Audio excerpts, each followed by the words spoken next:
Doctor, বাচ্চার কান্নার আওয়াজ পাচ্ছি, ডেলিভারি কি হয়ে গেছে? হ্যাঁ অরুণ সাহেব, আধা ঘন্টা আগেই ডেলিভারি হয়ে গেছে, আপনার ছেলে হয়েছে। আচ্ছা ডাক্তার, একটা জিনিস আমার মাথায় খেলে না, বাচ্চারা ডেলিভারি হওয়ার সাথে সাথে কান্না করে কেন? ধরেন আপনি কারো বাসায় 9 মাস ফ্রিতে খাচ্ছেন, ঘুমাচ্ছেন, থাকতেছেন, হঠাৎ করে যদি আপনাকে লাথি মেরে বের করে দেয়, তখন আপনি কি করবেন?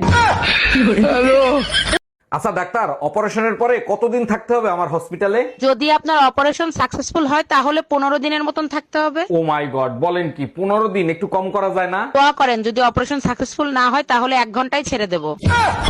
ভাবি, আপনাকে যা লাগতেছে না, পুরাই ঝাকাস। তাই নাকি? Thank you. তা আপনি কি করেন? আমি শুধুই প্রেম করি। ও আচ্ছা, তাই নাকি? বাই দ্য বাই, আপনি কি করেন? আমি সুযোগ পেলে গুড়াদের কাটটা দেই।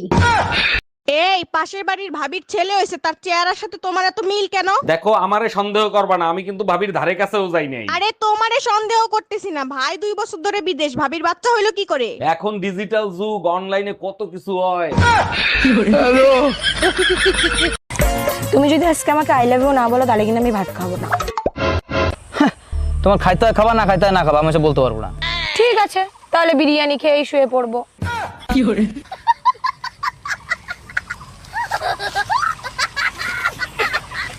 আচ্ছা বেবি, তোমার মিষ্টি কণ্ঠে আমাকে একটা গান শোনাবা? না বেবি, সবার সামনে গান গাইতে আমার লজ্জা করে। শুধু এক লাইন গাও, তাতেই আমার জীবন ধন্য হয়ে যাবে। আচ্ছা ঠিক আছে।